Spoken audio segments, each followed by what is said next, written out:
Hello friends, இன்னைக்கு நம்ம பார்க்க போற திரைப்படத்தோட பேர் என்னன்னா சஸ்பெக்ட் எக்ஸ்ங்கிற ஒரு ஜாப்பனீஸ் கிரைம் மூவியை பத்தி தான் இன்னைக்கு நம்ம சேனல்ல பார்க்க போறோம். இந்த திரைப்படத்தோட ஒன்லைன் என்னன்னா, ரெண்டு ஜீனியஸ் இருக்காங்க.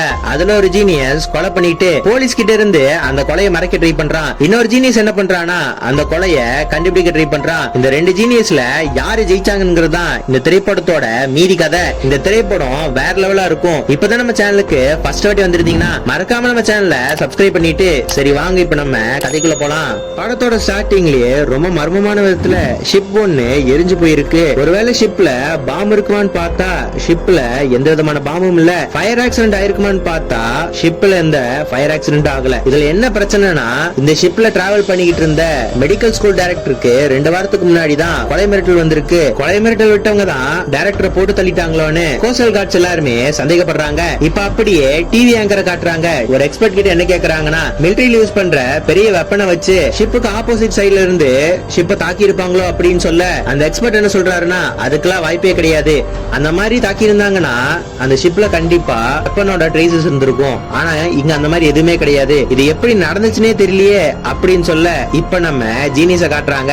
இவரை நம்ம ஜானன் கூப்பிடலாம். இப்ப நம்ம ஜான் என்ன சொல்றாருன்னா, அந்த ஷிப் எப்படி வெடிச்சிருக்குன்னு நான் உங்களுக்கு சொல்றேன்னு ஒரு 5-6 ஸ்டீல் பால்ஸ லைனா வச்சிருக்காரு. அதுல ஃபர்ஸ்ட் இருக்கிற ஸ்டீல் பால் எடுத்து செகண்ட் இருக்கிற ஸ்டீல் பாலை பார்த்து லைட்டா உருட்டியோட ஃபர்ஸ்ட் பால் செகண்ட் பால் மேல பட்ட உடனே கடைசியில இருக்கிற பால் கொஞ்சம் நவுந்து போகுது. இதுக்கு பேர் தான் லாவ் ஆஃப் எனர்ஜின்னு சொல்லுவாங்க. இப்ப பாருங்க, செகண்டா ஒரு ஸ்டீல் பால் வைக்கிறதுக்கு பதிலா பவர்ஃபுல்லான ஒரு மேக்னெட் வைக்கிறேன்னு ஒரு மேக்னெட் வைக்க வழக்கம் போல அந்த ஸ்டீல் பால உருட்டி விடுறாரு. அந்த ஸ்டீல் பால் மேக்னெட் மேல பட்ட உடனே பயங்கர பவர்ஃபுல்லா அங்க இருக்கிற கட்டை மேல கடைசி ஸ்டீல் பால் போய் விழுகுது. இதே மாதிரி பயங்கர சக்தி உள்ள காந்தத்தை நம்ம பயன்படுத்தணும்னா இதே ஸ்டீல் பால் கன்ல இருந்து கிளம்பி போற ஒரு புல்லட் மாதிரி செயல்படும் அப்படின்னு சொல்லிட்டு அவர் ஒரு மிஷின் கிட்ட போறாரு. இந்த மிஷினால ஸ்பீட பயங்கரமா ஜெனரேட் பண்ண முடியும். இதுக்குள்ள இப்ப நான் இந்த ஸ்டீல் பால போடுறேன், என்ன நடக்குது பாருங்க அப்படின்னு சொல்ல, அவர் அந்த பால போட்ட அடுத்த செகண்டே ஆப்போசிட்ல ஒரு கூடார மாதிரி போட்டு வச்சிருப்பாங்க. அது அப்படியே வெடிச்சு செதறுது. போலீஸ்காரங்களை பார்த்துமே அந்த ஷிப்புமே இந்த மாதிரி தான் வெடிச்சிருக்கும். இதே டெக்னிக்கை வச்சுதான் ஷிப்பை வெடிக்க வச்சிருப்பாங்க அப்படின்னு சொல்ல, இப்ப இங்க ஒரு லேடி வரால, இவ்வளவு நம்ம கான்ஸ்டபிள் கூப்பிடுவோம். இந்த கான்ஸ்டபிள் என்ன சொல்றானா, நீங்க எப்படி இவ்வளோ கரெக்டா சொல்றீங்க, இவ்வளவு பெரிய மிஷின் யார் வச்சிருப்பா அப்படின்னு கேட்க, ஜான் என்ன சொல்றாருன்னா, உமையாஷி மெடிக்கல் சிஸ்டம் அவங்க கிட்டதான் இவ்வளவு பெரிய மிஷின் இருக்கு. அது மட்டும் இல்லாம ஷிப் வெடிச்ச ஆப்போசிட் சைடுல அவங்களுக்கு ஒரு ரிசர்ச் சென்டர் வேற இருக்கு அப்படின்னு சொல்ல, அது எப்படி சார் இவ்வளவு கரெக்டா சொல்றீங்க அப்படின்னு கேட்க, அவங்க ரிசர்ச் சென்டர் வச்சிருந்த இடத்துல நிறைய எலக்ட்ரானிக் மேக்னெட்டிக் வாய்ஸ் கேட்டதா சொல்றாங்க. இந்த மாதிரி நாய்ஸ் கேட்கும் போது உங்க வீட்டுல இருக்கிற கிளாக்கும் டிவியும் அப்படியே நின்றும் அப்படின்னு சொல்ல, இப்ப நம்ம ஜானுமே நம்பலினா இந்த கிளாக்க பாருங்க அப்படின்னு சொல்ல, அந்த கிளாக் அப்படி நின்னு போயிருக்கும். நம்ம கான்ஸ்டபிளுமே ஜான பார்த்து, அப்ப கொலை யார் பண்ணதுன்னு எங்களை கண்டுபிடிக்க ஹெல்ப் பண்ணுவீங்களா அப்படின்னு கேட்க, ஜான் என்ன சொல்றாருன்னா, எனக்கு இருந்த மிகப்பெரிய கியூரியாசிட்டியே அந்த ஷிப்பை எப்படி பிளாஸ்ட் பண்ணிருப்பாங்கன்னு தான். இப்ப எனக்கு அது தெரிஞ்சு போச்சு, நீங்க தானே போலீஸ், நீங்க கண்டுபிடிச்சுக்காங்கன்னு அவர் அங்கிருந்து போயிடுறாரு. இப்ப இங்க இருந்து கட் பண்ணா நம்ம இன்னொரு ஜீனியஸ காட்டுறாங்க. இவரை நம்ம வாத்தினே கூப்பிடுவோம். இவர் வாழ்க்கை ரொம்பவே போரான ஒரு வாழ்க்கை. இவர் ரொம்பவே பாவங்க. இவருக்குன்னு ஃப்ரெண்ட்ஸ் கிடையாது, ஃபேமிலி கிடையாது, லவ்வர் கூட கிடையாது. யார் கூட இவரு பேசவும் மாட்டாரு. எப்பவுமே இவரு அமைதியா தான் இருப்பாரு. ரொம்ப வருஷமா ஒரே வேலை ஒரே ரோடு அப்படின்னு பண்ண விஷயங்கள தான் இவரு திருப்பி திருப்பி பண்ணிக்கிட்டு இருப்பாரு. இப்போ ஒரு கடைக்கு போய் மத்தியானம் லஞ்ச் வாங்க போறாரு. இங்க ஒரு லேடி காட்டுறோம்ல, இவங்கள நம்ம ஹீரோயின் கூப்பிடலாம். இந்த ஹீரோயின் வேற யாரும் கிடையாது, நம்ம வாத்தியோட நெய்பர் தான். என்னதான் இவங்க நெய்பரா இருந்தாலும் நம்ம வாத்தி ஒரு வாட்டி கூட இவங்க கிட்ட பேசியிருக்க மாட்டாங்க. ஆனா நம்ம வாத்திக்கு இவங்க மேல ஒரு ஒன் சைட் லவ் இருக்கும். இவங்களை பாக்குறதுக்காக மட்டும்தான் இவங்க கடைக்கு வந்து சாப்பாடு வாங்கிட்டு போவான். இப்ப அப்படியே இங்க இருந்து கட் பண்ணா நம்ம ஹீரோயினோட வீட்டை காட்டுறாங்க. அவங்க வீட்டுல அவங்க சமைச்சுக்கிட்டு இருக்கும் போது இப்ப அவங்க வீட்டு கதவை யாரோ ஒருத்தங்க தட்டுறாங்க. சரி பொண்ணு வந்திருப்பான்னு கதவை திறந்து பார்த்ததான் தெரியுது, வந்திருக்கிறது நம்ம ஹீரோயினோட எக்ஸ் ஹஸ்பண்ட். நம்ம ஹீரோயின் வீட்டுக்குள்ள வழுக்க டைம் உள்ள வரான். உள்ள வந்து நம்ம ஹீரோயின் கிட்ட அப்படி இப்படின்னு பேசிக்கிட்டு இருக்கான். எனக்கு ரொம்ப கடனாயி போச்சு, இப்பதான் புதுசா கடை ஓபன் பண்ணிருக்கேன்னு தெரியும், கொஞ்சம் பணம் கூட அப்படின்னு கேட்க, இப்ப நம்ம ஹீரோயினோட பொண்ணுமே வீட்டுக்கு வர நம்ம ஹீரோயினுமே அவங்க பொண்ணை பார்த்து ரூமுக்கு போன அவங்க பொண்ணை துரத்தி விட்டுறாங்க. நம்ம ஹீரோயினுமே அவங்க எக்ஸ் ஹஸ்பண்ட பார்த்து, இந்த பணத்தை வச்சுட்டு இடத்த காலி பண்ண அப்படின்னு சொல்ல, அந்த ஆளு போற மாதிரியே தெரியல, இது என் பொண்ணை பாத்துட்டு வரேன்னு ஹீரோயினோட பொண்ணை பார்க்க போறாரு. ஆக்சுவலா நம்ம ஹீரோயினோட பொண்ணுக்கும் இவருக்கும் எந்த விதமான சம்பந்தமும் கிடையாது.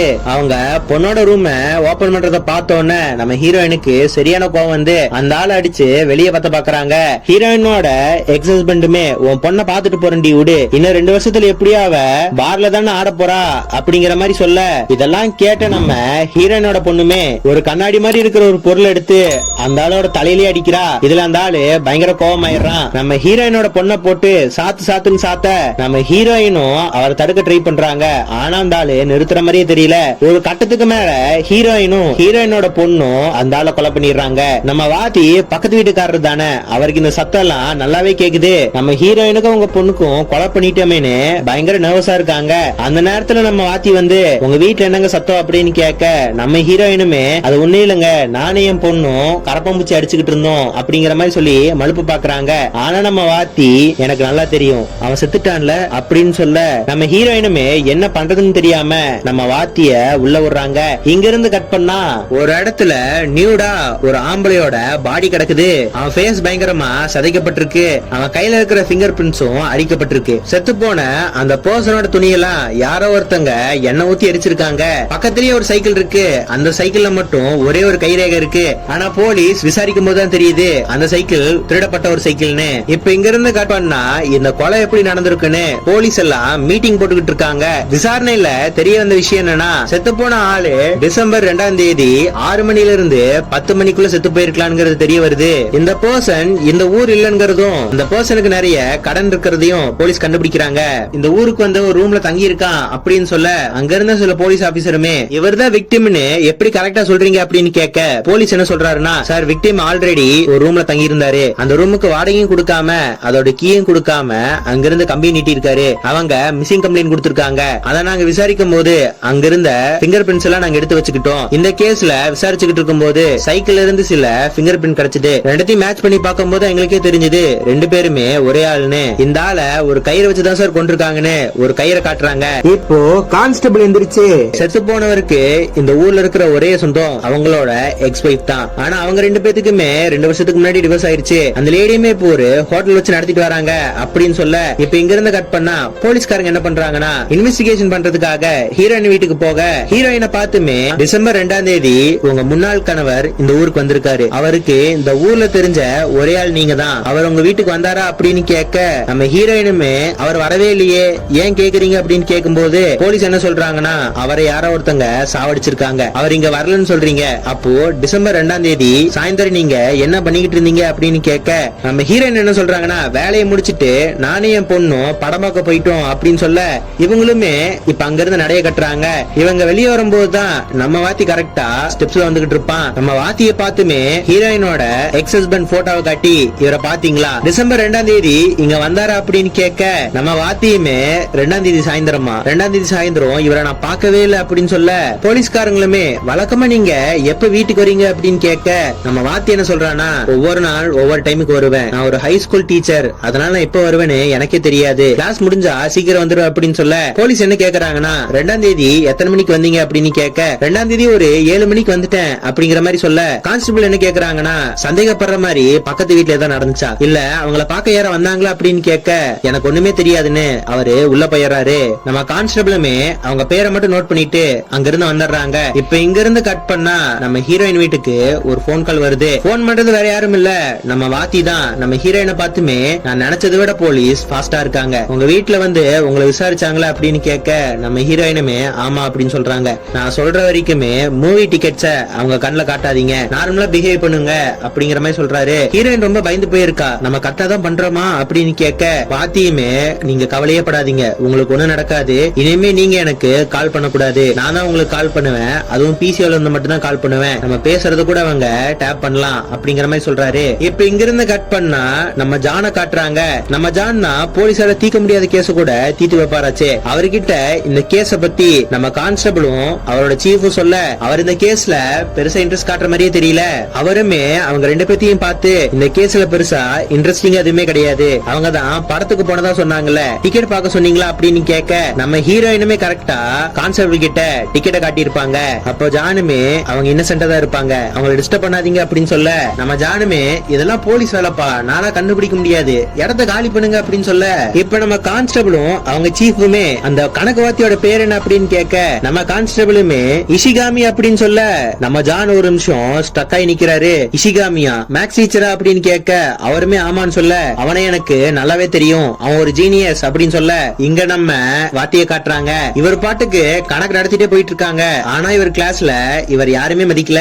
இப்ப வழக்கம் போல நம்ம வாத்தியமே ஹீரோயினுக்கு போன் பண்ண ஹீரோயின் ரொம்ப பயந்து போய் என் பொண்ணோட ஸ்கூலுக்கு போலீஸ் வந்துட்டு போயிருக்காங்க அப்படின்னு சொல்ல நம்ம வாத்தி கொஞ்சம் கூட பயப்படாம மூவியோட பிளாட்ட பத்தி தான் கேட்டிருப்பாங்க, அத கரெக்டா சொல்லிட்டாளா அப்படின்னு கேட்க ஹீரோயினுமே அதெல்லாம் கரெக்டா சொல்லிட்டா அப்படின்னு சொல்லும் போது நீங்க ஒண்ணும் கவலைப்படாதீங்க, உங்க பொண்ண நான் என்ன பண்ண சொன்னனோ அதை மட்டும் பண்ணா போதும் அப்படிங்கிற மாதிரி சொல்றாரு. ஆனா நம்ம ஹீரோயினுக்கு ஒரு விஷயம் மட்டும் நம்ம வாத்திய பார்த்து கேக்குறாங்க. ஹீரோயினுமே எதுக்காக இதெல்லாம் பண்றீங்க அப்படின்னு கேட்க உங்க சாப்பாடு எனக்கு ரொம்ப பிடிக்கும், அதுக்காக தான் இதெல்லாம் பண்றேன்னு போன அப்படியே வச்சிடறான். இவன் இந்த மாதிரி போன் பேசிட்டு அவன் வீட்டுக்கு திரும்பி போகும்போது அவன் வீட்டுக்கு முன்னாடியே நம்ம ஜான் நின்னுகிட்டு இருப்பான். நம்ம ஜானை பார்த்த உடனே இவனுக்கு கை காலே புரியல. ஏன்னா இவங்க ரெண்டு பேரும் சின்ன வயசுல இருந்து நல்ல ஃப்ரெண்ட்ஸ்.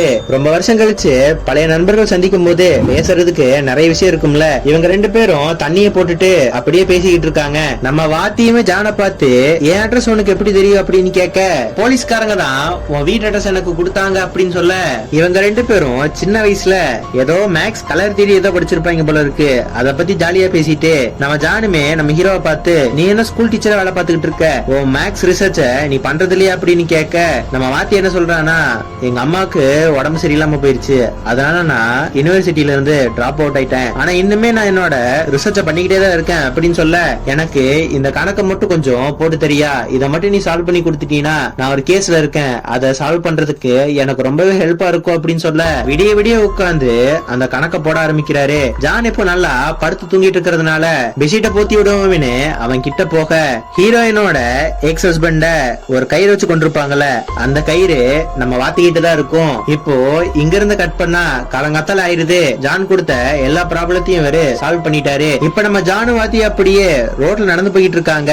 நம்ம ஜானு நம்ம வாத்திய பார்த்து போலீஸ்காரங்க உங்க நேபரை பத்தி சொன்னாங்க, அந்த பொண்ணுக்கு நீ க்ளோஸ் ஆமே அப்படின்னு கேட்க நம்ம வாத்தி என்ன சொல்றானா அப்படிலாம் கிடையாது, எனக்கு அவளை தெரியும் அவ்வளவுதான், அவ கடையில போய் லஞ்ச் வாங்கி சாப்பிடுவேன் அவ்வளவுதான் சொல்லிட்டு இவங்க அப்படியே பேசிட்டு போயிட்டு இருக்காங்க. அப்ப நம்ம வாத்தி நம்ம ஜானை பார்த்து எனக்கும் உனக்கும் ஒரே வயசு தாச்சு, ஆனா நீ மட்டும் எப்படி இன்னும் இவ்வளவு எங்க இருக்க அப்படின்னு கேக்குறான். இதெல்லாம் கேட்ட உடனே ஜானுக்குமே ஒரு மாதிரி ஃபீல் ஆகுது. இதே சமயத்துல போலீஸும் இந்த கேஸ பயங்கரமா விசாரிச்சுக்கிட்டு இருக்காங்க. ஆனா அவங்களுக்கு எந்த விதமான எவிடன்ஸும் கிடைக்கல. இப்ப நம்ம கான்ஸ்டபிள் இருக்கால அவளுக்கு நம்ம ஜான் கிட்ட இருந்து மெசேஜ் வருது, டெட் பாடிய எங்க கண்டுபிடிச்சீங்களோ அங்க நம்ம மீட் பண்ணலாமான்னு ஜான் மெசேஜ் பண்ணிருப்பான். இப்ப நம்ம கான்ஸ்டபிளும் நம்ம ஜானும் கொலை நடந்த இடத்த பாத்துட்டு வந்துகிட்டு இருக்காங்க. கொலை எப்படி நடந்துச்சுன்னு நம்ம கான்ஸ்டபிள் நம்ம ஜான் கிட்ட சொல்ல நம்ம கான்ஸ்டபிள் என்ன சொல்றாங்கன்னா விக்டிம இங்க வச்சுதான் கொண்டிருக்காங்க, விக்டிமோட கைராக சைக்கிளை தவிர வேற எதுலயுமே இல்ல அப்படின்னு சொல்ல இங்கதான் நம்ம ஜானுக்கு ஒரு டவுட் வருது. விக்டிம் கில்லரோட துணி வரைக்கும் அழிச்சிருக்கான், ஆனா அவன் சைக்கிள் இருக்கிற கைரேகையை மட்டும் அழிக்கல, எனக்கு தெரிஞ்சது அவன் வேணும் தான் பண்ணிருக்கான். விக்டிமே அங்க வந்து மாற்ற மாதிரி பண்ணி அவன் அங்க கொலை பண்ணிருக்கான். சைக்கிள் எங்கிருந்து திருடு போச்சுன்னு சொன்னீங்க அப்படின்னு சொல்லிட்டு இப்ப அந்த இடத்துக்கு போய் பாக்குறாரு. அந்த இடத்துல போய் பார்த்துட்டு சைக்கிள் புதுசா அப்படின்னு கேட்க அவங்களும் ஆமான்னு சொல்றாங்க. நான் நினைச்சது கரெக்டா போச்சு, சைக்கிள் புதுசா இருந்தா தானே திருடு போயிருச்சுன்னு கம்ப்ளைண்ட் பண்ணுவாங்க, இதெல்லாம் அவன் வேணும்னே பண்ணிருக்கான் அப்படின்னு சொல்ல கான்ஸ்டபிளுமே அது எப்படி நீங்க உறுதியா சொல்றீங்க, உங்களுக்கு ஏதாவது தீரி இருக்கான்னு கேட்க நான் யோசிக்கணும்னு அவர் அங்கிருந்து போயிடுறாரு. இப்ப நம்ம கணக்கு வாத்தி லஞ்ச் சாப்பிடலான்னு நம்ம ஹீரோயினோட ஹோட்டலுக்கு கிளம்பி போக ஸ்கூலுக்கு வெளியவே நம்ம ஜான் நின்னுகிட்டு இருப்பான். வாத்திய பார்த்துமே நீ ஒருத்தன் கடையில சாப்பாடு நல்லா இருக்குன்னு சொன்னீல, அந்த கடையில எனக்கு லஞ்ச் வாங்கி தாங்க அப்படின்னு சொல்ல நம்ம வாத்தியுமே ஹீரோயினோட கடைக்கு ஜானு கூட்டிட்டு போறாரு. இப்ப நம்ம ஜானு வாத்தியும் ஹீரோயினோட கடைக்கு போறத நம்ம கான்ஸ்டபிள் பாக்குறாங்க. நம்ம ஜானை பார்த்த உடனே கஸ்டமர் நினைச்சிட்டு நல்லாவே அவரை வெல்கம் பண்றாங்க. ஆனா நம்ம வாத்தியோட ஃபேஸ பார்த்ததுக்கு அப்புறம் அவங்க ஃபேஸ் லைட்டா மாறுது. ஜானுமே உங்க நெய்பர் என்ன சாப்பிடுவாரோ அதே சாப்பாடு எனக்கு கொடுங்க அப்படின்னு கேட்க நம்ம வாத்தியுமே ஹீரோயினை பார்த்து கேஷுவலா இருங்கிற மாதிரி சிக்னல் காட்டுறான். அதே சமயத்துல நம்ம ஜான் சாப்பாடு வாங்கிட்டு இருக்கும் போதே வாத்தியோட ஃபேஸ ஒரு கண்ணாடியில பாக்குறாரு. அவன் ஃபேஸ் ரொம்ப நர்வஸா இருக்கு. இப்ப நம்ம ஹீரோயினோட கடைக்கு ஹீரோயினோட ஒரு ஃப்ரெண்டு வர அவங்க கிட்ட நம்ம ஹீரோயின் பேசிக்கிட்டு இருக்காங்க.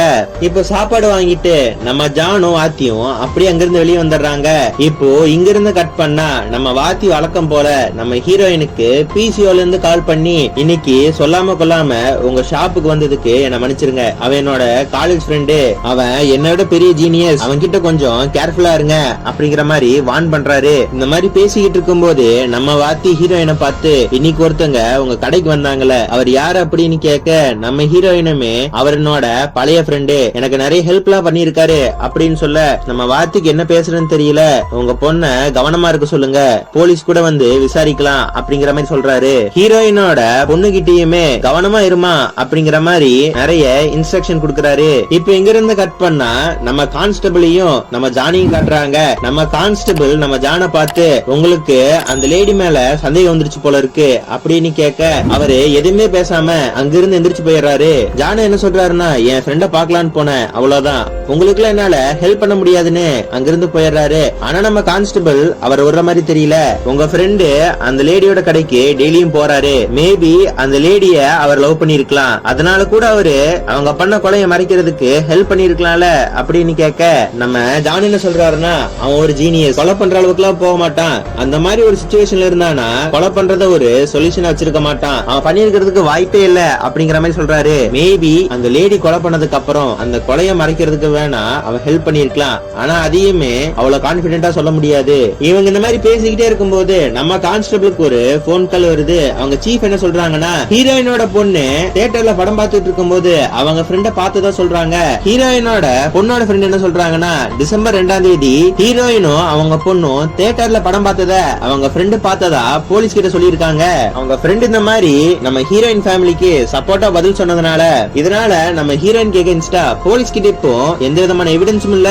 ஆனா இதே சமயத்துல நம்ம ஹீரோயின் என்ன பண்றாங்கன்னா, ஒருத்தங்க ஹீரோயினோட ஃப்ரெண்டுன்னு ஒருத்தர் அவங்க கடைக்கு வந்திருப்பாங்களே, அவங்க கூட போய் ஊரை சுத்திட்டு இப்ப அவங்க வீட்டுக்கு வர, இதெல்லாம் அப்படியே வாத்தி பாத்துறான். சொல்ல போனா ரொம்ப சோகமா இருக்கான்னு கூட சொல்லலாம். இங்க இருந்து கட் பண்ணா போலீஸ் என்ன பண்றாங்கன்னா, இந்த கொலையை பத்தி இவங்களால எதுவும் சரியா கண்டுபிடிக்க முடியல, அதனால தப்பான ஆளுகளை புடிச்சு விசாரிக்க ஆரம்பிக்கிறாங்க. சீஃப பார்த்து, நான் சொல்றத நல்லா கேளுங்க சார், அந்த மேக்ஸ் வாத்தி தான் ஹீரோயினுக்கு ஹெல்ப் பண்ணிருப்பாங்க, நான் சொல்றத நம்புங்க அப்படின்னு சொல்ல, சீஃபுமே அவங்களுக்கு எகெயின்ஸ்டா நம்ம கிட்ட என்ன ப்ரூஃப் இருக்கு, அதனால இந்த கேஸ முடிக்கிற வழியே பாருன்னு நம்ம ஹீரோயின் சொல்றத கேட்கவே மாட்டேங்கிறாங்க. நம்ம கான்ஸ்டபிள் அப்செட் ஆயிடுறாங்க. ஆனா இங்க இருந்து கட் பண்ணா போலீஸ்காரங்க நம்ம வாத்தியை விசாரிக்கிறதுக்காக அவர் ஸ்கூலுக்கு வந்திருக்காங்க. போலீஸ்காரங்களுமே, நீங்க டெஸ்ட்ல இருந்தீங்கன்னு கேள்விப்பட்டேன், டிஸ்டர்ப் பண்ணதுக்கு மன்னிச்சிருங்க அப்படின்னு சொல்ல, வாத்தியுமே பரவாயில்ல, நார்மலான கொஸ்டின்ஸ் தான் அது அப்படின்னு கேட்க, போலீஸ்காரங்களும் எந்த விதமான கொஸ்டின் எப்படி இருக்கு அப்படின்னு கேட்க, நம்ம வாத்தி என்ன சொல்றானா, என் கேள்விகள் நார்மலா தான் இருக்கும், அந்த கேள்விகளை நார்மலா பார்க்காம இன்டைரக்டா பாத்தீங்கன்னா உங்களால ஈஸியா அந்த கணக்குக்கு ஆன்சர் சொல்ல முடியும் அப்படின்னு சொல்ல, நம்ம போலீஸ்காரங்க நம்ம ஹீரோவை பார்த்து, நீங்க டிசம்பர் 2ஆம் தேதி காலையிலயும் டிசம்பர் 3ஆம் தேதி காலையிலயும் லீவ் போட்டிருக்கீங்க, இதனால் வரைக்கும் உங்க சர்வீஸ்ல நீங்க இந்த மாதிரி லீவே போட்டது இல்ல, ஏன் லீவ் போட்டீங்க அப்படின்னு கேட்க, நம்ம வாத்தியுமே, நான் என்னோட மேக்ஸ் ரிசர்ச் பண்ணிட்டு அப்படியே தூங்கிட்டேன், எனக்கு கொஞ்சம் உடம்பு சரியில்லை, அதனாலதான் லீவ் போட்டேன் அப்படின்னு சொல்ல, கான்ஸ்டபிளுமே நம்ம வாத்தியை பார்த்து, உங்களுக்கும் உங்க பக்கத்து வீட்டுக்காரங்களுக்கும் நெருக்கம் ஜாஸ்தியா அப்படின்னு கேட்க, நம்ம வாத்தி அப்படிலாம் இல்ல அப்படின்னு சொல்லிட்டு அங்கிருந்து போயிடுறாரு. இப்ப இங்க இருந்து கட் பண்ணா நம்ம வாத்தி என்ன பண்றானா, நம்ம ஹீரோயின் அவங்க ஃப்ரெண்டோட ஊர் சுத்திக்கிட்டு இருப்பாங்க, இப்ப அவங்கள அப்படியே ஸ்டாக் பண்ண ஆரம்பிக்கிறான். அவங்களுக்கே தெரியாம அவங்க ரெண்டு பேத்தையும் சேர்த்து ஒரு போட்டோ கூட எடுத்து வச்சுக்கிறான். இப்போ இங்க இருந்து கட் பண்ணா நம்ம ஜானு, சீஃப், கான்ஸ்டபிள் 3 பேர் உட்கார்ந்து பேசிக்கிட்டு இருக்காங்க. ஜான் அவர் ஃப்ரெண்டு வாத்திய பத்தி பேசிக்கிட்டு இருக்காரு. ஜானுமே அவன் ஒரு வித்தியாசமான ஆளு, அவன் கணக்கெல்லாம் புதிரா இருக்கு அப்படின்னு சொல்ல, நம்ம கான்ஸ்டபிளுமே, ஆமா சார், நாங்க அவர் விசாரிக்கும் போது கூட அவர் ஸ்டூடெண்ட்ஸ்க்கு ஏதோ வித்தியாசமா டெஸ்ட் வச்சதா சொன்னாரு, என் கேள்விகளுக்கு நீங்க பதில் சொல்லணும்னா ரொம்ப யோசிக்காம அந்த கேள்வியை நீங்க இன்டைரக்டா ஆன்சர் வச்சு பாருங்க, கண்டிப்பா உங்களால ஆன்சர் பண்ண முடியும்னு ஏதோ சொல்லிக்கிட்டு இருந்தாரு அப்படின்னு சொல்ல, இதை கேட்டோன்னு நம்ம ஜானுக்கு ஒரு பொறி தட்டுது. இப்ப உடனே நம்ம கான்ஸ்டபிளை பார்த்து, என் ஃப்ரெண்டோட அட்டனன்ஸையும் கேஸ் டீடைல்ஸையும் கொடுங்கன்னு சொல்லிட்டு அதை பார்த்துட்டு இப்ப அங்கிருந்து போயிடுறாரு. இத பார்த்து நம்ம கான்ஸ்டபிளுக்குமே ஒண்ணுமே புரியல. இப்போ இங்க இருந்து கட் பண்ணா உடனே ஜான் அவர் ஃப்ரெண்டுக்கு போன் பண்றாரு. நம்ம ஹீரோயினை ஸ்டாக் பண்ணி போட்டோ எடுத்துட்டு இருந்தான்ல, அதெல்லாம் வச்சு ஏதோ பண்ணிக்கிட்டு இருக்கான். அவங்க ஃப்ரெண்ட பார்த்துமே, இன்னைக்கு நான் ஃப்ரீ இல்ல, வேணா 2 நாள் கழிச்சு மீட் பண்ணலாமா, நீ மலை ஏறலான்னு சொன்னீல, நீ நானும் சேர்ந்து மலை ஏறி எவ்வளவு நாள் ஆச்சு, மலை ஏறலாம் அப்படிங்கிற மாதிரி சொல்றான். இப்போ இங்க இருந்து கட் பண்ணா நம்ம ஹீரோயின் ஒருத்தவங்க கூட பழகிட்டு இருக்காங்கல்ல, அவரை மிரட்டி ஒரு போட்டோவையும் ஒரு லெட்டரையும் நம்ம வாத்தி அனுப்பி இருப்பான், நீ இந்த மாதிரி அவங்களோட பழகாத, அவங்கள ஒன்னால சந்தோஷப்படுத்த முடியாது அப்படிங்கிற மாதிரி அந்த பர்சனை மிரட்டி நம்ம வாத்தி ஒரு லெட்டர் அனுப்பி இருப்பான். இதெல்லாம் பார்த்துமே நம்ம ஹீரோயின் பயங்கர ஷாக் ஆயிடுறா. போயிடுறாங்க. இவன் எதுக்கு இப்படி பண்றான்னு நம்ம ஹீரோயின் பயந்து போயிருக்காங்க. நம்ம ஹீரோயினே இதை நினைச்சு ரொம்ப வருத்தப்பட்டுக்கிட்டு இருக்காங்க. ஆனா நம்ம ஹீரோயினோட பொண்ணு அவர் சொன்ன மாதிரி எல்லாமே நடக்குது, அவர் சொல்றத மட்டும் கேட்டா போதும் போல இருக்கு அப்படின்னு சொல்ல நம்ம ஹீரோயின் பயங்கரமா கோவப்படுறாங்க. வாழ்நாள் ஃபுல்லா அவ என்ன சொல்ல போறான்னு நினைச்சிட்டு இருக்க முடியுமான்னு அவங்க பொண்ணை கத்துறாங்க. அவங்க பொண்ணுமே அவங்க அம்மா மேல கோவப்பட்டு உள்ள போயிடுறாங்க. இப்ப நம்ம மேக்ஸ் வாத்தியும் ஜானும் சொன்ன மாதிரியே பனிமலை ஏற ஆரம்பிக்கிறாங்க. மலையில ஏறிக்கிட்டு இருக்கும் போது சரியான பனி, ஒருத்தங்க பக்கத்துல ஒருத்தங்க இருக்கிறதே தெரியல.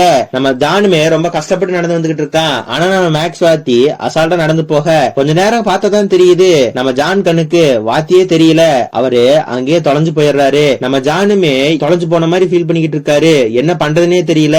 ஆனா கரெக்டா இப்ப வந்து நம்ம வாத்தி நம்ம ஜானை காப்பாத்திடுறாரு. இப்ப இங்க இருந்து கட் பண்ணா வழக்கம் போல நம்ம வாத்தி நம்ம ஹீரோயினோட போனுக்கு போன் பண்ண அவங்க போனே எடுக்க மாட்டேங்கிறாங்க. இப்ப நம்ம ஹீரோயினோட பொண்ணு போன் எடுத்து ஹீரோயின் கையில கொடுக்க இப்ப நம்ம ஹீரோயினுமே ரொம்ப பயந்து போய் போன் எடுக்கிறாங்க. நம்ம வாத்தி என்ன சொல்றானா, உங்க மெயில் பாக்ஸுக்கு நானு 2 லெட்டர் போட்டிருக்கேன், ஒன்னு பிரவுன் கலர்ல இருக்கும் அதை படிச்சுட்டு உடனே அழிச்சிருங்க, இன்னொன்னு ஒயிட் கலர்ல இருக்கும் அதை மட்டும் நீங்க சேஃபா வச்சுக்கோங்க, இதுதான் நான் உங்க கூட பேசுற கடைசி வாட்டி நினைக்கிறேன்ட்டு போனை வச்சிடறாங்க. நம்ம ஹீரோயினுக்கு ஒண்ணுமே புரியல. இங்க இருந்து கட் பண்ணா அடுத்த நாள் காலையில நம்ம வாத்தியே போலீஸுக்கு போன் பண்ணி நான் தான் அவனை கொன்னேன்னு இவனே சரண்டர் ஆயிடுறான். மேக்ஸ் வாத்தி சரண்டர் ஆயிட்டாங்கிற விஷயம் நம்ம ஜான் காதுக்குமே போகுது. அவரால் இதெல்லாம் நம்பவே முடியல. இப்ப போலீஸுமே எப்படி கொன்னீங்கன்னு கேட்க வாத்தி என்ன சொல்றானா, டிசம்பர் 2ஆம் தேதி ஒரு 7 மணி வாக்குல நான் என் வீட்டுக்கு போனேன், அப்ப அவரை நான் பார்த்தேன், அவரை பார்த்தோன்னே எனக்கு தெரிஞ்சு போச்சு பக்கத்து வீட்டுக்காரங்களோட எக்ஸ் ஹஸ்பண்ட் தான் இவருன்னு அப்படின்னு சொல்ல போலீஸுமே அது எப்படி உங்களுக்கு தெரியும் அப்படின்னு கேட்க அவங்க ஏற்கனவே சொல்லிருக்காங்க அவங்க ஹஸ்பண்ட் கிட்ட இருந்து அவங்க டிவோர்ஸ் வாங்கிட்டாங்கன்னு, வேணும்னே அவர்கிட்ட போய் அவங்க இந்த வீட்டு காலி பண்ணிட்டு போயிட்டாங்க, அவருக்கு ஒரு ஃபால்ஸான அட்ரஸ் கொடுத்தேன் ஆனாலுமே அவரு போற மாதிரி தெரியல, போலீஸுமே இந்த கொலையை நீங்க வேணும்னே பண்ணீங்களா அப்படின்னு கேட்க வாத்தி என்ன சொல்றானா, ஆமா இந்த கொலையை நான் வேணும்னே தான் பண்ணேன், எனக்கு எங்க பக்கத்து வீட்டுக்காரங்க மேல சின்னதா ஒரு கிரஷ் இருந்துச்சு, அவங்களோட எக்ஸ் ஹஸ்பண்ட் அவங்கள ரொம்ப கொடுமைப்படுத்தினதா எனக்கு எப்போ தெரியும், அதனாலதான் வேணும்னே அவனை கொன்னேன், அவனை கொன்னு அவன் மூஞ்சிய பாறையை வச்சு உடைச்சு செதச்சேன், பிங்கர் பிரிண்ட வச்சு நீங்க கண்டுபிடிச்சிட கூடாதுன்னா அவன் கை ரேகையெல்லாம் தீய வச்சு அழிச்சேன் அப்படிங்கிற மாதிரி சொல்றாரு. இது என்ன நீங்க நம்பலீனா அவனை கொன்ன கத்தி கயிறெல்லாம் என் வீட்டுலதான் இருக்கு, வேணா நீங்க போய் பாருங்க அப்படின்னு சொல்ல அங்க போயுமே நம்ம வாத்தி இந்த கயிறை வச்சுதான் கொன்ன இப்படிதான் கொன்னேன்னு எல்லா விஷயத்தையுமே அடையாளம் காட்டுறாரு. போலீஸ்காரங்களுமே நீங்க கொன்ன விஷயம் உங்க பக்கத்து வீட்டுக்காரங்களுக்கு தெரியுமா அப்படின்னு கேட்க அவங்களுக்கு தெரியாதுங்கிற மாதிரி நம்ம வாத்தி சொல்றான். வாத்தியுமே அவங்களோட நான் பேசவே மாட்டேன், என் கூட அவங்க பேச மாட்டாங்க அப்படின்னு சொல்ல போலீஸ் என்ன கேக்குறாங்கன்னா, அப்புறம் எப்படி உங்களுக்கு அவங்களோட எக்ஸ் ஹஸ்பண்ட் அவங்களை கொடுமைப்படுத்தின விஷயம் எல்லாம் தெரியும் அப்படின்னு கேட்க வாத்தி என்ன சொல்றானா, என் வீட்டு வால்ல ஒரு மைக் இருக்கு, அந்த மைக்கை வச்சு பக்கத்து வீட்டுக்காரங்க என்ன பேசுறாங்கன்னு நான் ஈஸியா கேட்பேன் அப்படின்னு சொல்ல போலீஸ்காரங்களுமே வாத்தியோட வீட்டுல இருந்து அந்த மைக் எடுக்கிறாங்க. போலீஸ்காரங்களுமே இத்தனை விஷயத்த பண்ணிட்டு இப்ப எதுக்கு சரண்டர் ஆனீங்க அப்படின்னு கேட்க நம்ம வாத்தி என்ன சொல்றானா, அவ எனக்கு துரோகம் பண்ணிட்டா, அவ ஒருத்தனோட க்ளோஸா பழகினதை பார்த்தேன், அவனுக்குமே நானு அவ கூட பழகாதுன்னு அவனை மிரட்டுற மாதிரி லெட்டர் கூட அனுப்புனேன் அப்படின்னு சொல்ல போலீஸ்காரங்களுமே ஹீரோயினோட வீட்டுக்கு போய் உங்க எக்ஸ் ஹஸ்பண்ட கொன்னது உங்க பக்கத்து வீட்டுக்காரர் தான், நீங்க ஒருத்தவங்களோட பழகுறீங்களா, அவரை மிரட்டி கூட ஒரு லெட்டர் அனுப்புனதா உங்க பக்கத்து வீட்டுக்காரர் சொல்றாரு, உங்களுக்கு அந்த மாதிரி ஏதாவது மிரட்டல் வந்துச்சா அப்படின்னு கேட்க நம்ம வாத்திதா ஏற்கனவே சொல்லியிருப்பான்ல ஒரு ஒயிட் கவர் மட்டும் நீங்க பத்திரமா வச்சுக்கோங்கன்னு, இப்ப அந்த ஒயிட் கவர் எடுத்து பார்த்தாதான் தெரியுது நீ இப்ப ஒருத்தன் கூட சுத்திக்கிட்டு இருக்கீல, அவன் கூட சுத்தாத, நான் உனக்காக என்னெல்லாம் பண்ணிருக்கேன், நீ அவனோட சுத்துறது எனக்கு துரோகம் பண்றதுக்கு சமம் அப்படிங்கிற மாதிரி அந்த லெட்டர்ல போட்டிருக்கோம். நம்ம ஹீரோயினுக்கு ஒண்ணுமே புரியல, எதுக்காக இதெல்லாம் இவன் பண்ணான்னு சுத்தமா எங்களுக்கு தெரியல. இவங்க நம்ம வாத்தி மேல இருந்த பயத்திலேயே 2 லெட்டரையுமே படிச்சிருக்க மாட்டாங்க. இப்போ அந்த பிரவுன் கலர்ல இருக்கிற அந்த லெட்டர் எடுத்து படிச்சு பார்த்தாதான் தெரியுது நம்ம வாத்தி அந்த லெட்டர்ல என்ன போட்டிருப்பானா, இந்த லெட்டர் படிச்ச உடனே இதை நீங்க எரிச்சிருங்க, போலீஸ் இன்னும் கொஞ்ச நாள்ல உங்களை வந்து பாப்பாங்க, அவங்க பார்க்கும்போது உங்களை ஸ்டாக் பண்ணாங்கன்னு மட்டும் அவங்க கிட்ட சொன்னா போதும், மித்ததெல்லாம் தானா நடக்கும், இந்த ஒயிட் லெட்டர் அவங்க கிட்ட கொடுத்துருங்க போதும், அது உங்களை காப்பாத்தும் அப்படிங்கிற மாதிரி போட்டிருக்கும். நீங்க ஒருத்தவங்களோட பழகுறீங்களே அவரை பார்த்தா நல்ல மனுஷன் மாதிரி தெரியுறாரு, உங்க பொண்ணையும் அவரு நல்லா பாத்துக்குவாரு, அவரு கூட நீங்க பழகுங்க, என்னை பத்தி நீங்க கவலைப்படாதீங்கன்னு அந்த லெட்டர் எழுதி இருப்பாரு, நான் எப்பவுமே உங்களுக்கு கடமைப்பட்டிருக்கேன்னு அந்த லெட்டரை எழுதி முடிச்சிருப்பாரு. இதெல்லாம் பார்த்தோன்னே நம்ம ஹீரோயினும் அவங்க பொண்ணும் பயங்கரமா அழுக ஆரம்பிக்கிறாங்க. இப்ப நம்ம வாத்திய செல்ல காட்டுறாங்க, சின்ன வயசுல அவன் போட்ட கணக்கெல்லாம் அவன் கண்ணு முன்னாடி வந்து போகுது. நம்ம ஜானுமே ரொம்ப சோகமா இருக்காரு, அவர் ஃப்ரெண்டோட இருந்ததெல்லாம் அவர் கண்ணு முன்னாடி வந்து போகுது. இப்ப அந்த இடத்துக்கு கான்ஸ்டபிள் வராங்க, அவங்கள பார்த்துமே என் ஃப்ரெண்ட் என்ன பார்த்து ஒரு கேள்வி கேட்டா, நீ மட்டும் எப்படி இன்னும் இவ்வளவு எங்க இருக்குன்னு, அவன் இது நாள் வரைக்கும் அவன் லுக்ஸ பத்தி அவன் கவலைப்பட்டதே கிடையாது, ஆனா இப்ப அவன் லுக்ஸ பத்தி கவலைப்படுறானா, கண்டிப்பா அவன் பக்கத்து வீட்டுக்காரங்களை லவ் பண்ணிருக்கான், அவங்களுக்காக தான் இப்ப இந்த கேஸ் கூட எடுத்திருக்கான் அப்படி அப்படிங்கிற மாதிரி சொல்ல நம்ம கான்ஸ்டபிளுமே அப்போ உங்க ஃப்ரெண்ட காப்பாத்தனால அப்படின்னு கேட்கும்போது நம்ம ஜான் என்ன சொல்றானா, அவன் இததான் விரும்புறானா, அவன் அப்படியே விடுறதா நல்லது அப்படின்னு சொல்லும்போது நம்ம கான்ஸ்டபிள் என்ன கேக்குறாங்கன்னா, உங்களுக்கு உண்மை தெரிஞ்சுமே உங்களால வாழ்நாள் ஃபுல்லா சும்மா இருக்க முடியுமா அப்படிங்கிற மாதிரி கேக்குறாங்க. இப்ப இங்க இருந்து கட் பண்ணா நம்ம ஜானும் ஹீரோயினும் உட்கார்ந்து பேசிக்கிட்டு இருக்காங்க. நம்ம ஜான் ஹீரோயினை பார்த்து என்ன சொல்றானா, நீங்க சொல்றது முழுக்க முழுக்க உண்மைதான். டிசம்பர் 2ஆம் தேதி நீங்களும் உங்க பொண்ணும் படம் பார்க்க போயிருக்கீங்க. அது 100% உண்மை. நீங்க போலீஸ் கிட்ட பொய் சொல்லல. ஆனா போலீஸ் பண்ண ஒரே தப்பு, டிசம்பர் 2ஆம் தேதி மட்டும்தான் கொலை நடந்ததா அவங்க நினைச்சுக்கிட்டு இருக்காங்க. ஆனா அப்படி இல்ல, நீங்க உங்க முன்னாள் கணவரை டிசம்பர் 1 அன்னைக்கு கொலை பண்ணிருக்கீங்க அப்படின்னு சொல்ல நம்ம ஹீரோயின் ஒரு நிமிஷம் ஷாக் ஆயிடுறாங்க. உன்னையும் உங்க பொண்ணையும் காப்பாத்துறதுக்காக என் ஃப்ரெண்டு மிகப்பெரிய தியாகத்தை பண்ணிருக்கான், அதுவும் உங்களுக்கு தெரியாமலே. இப்போ இங்க இருந்து கட் பண்ணா நம்ம வார்த்தைக்கு இன்னைக்குதான் தீர்ப்பு. அவரை இப்போ கோர்ட்டு கூட்டிட்டு போயிட்டு இருக்காங்க. இவர் இந்த மாதிரி கூட்டிட்டு போகும்போதே நம்ம சீஃப் வந்து அங்க இருக்கிற போலீஸ் ஆபீசரை பார்த்து ஒரு 10 நிமிஷம் இவரோட பேசணும்னு ஜான் கிட்ட கொண்டு போய் விடுறாரு.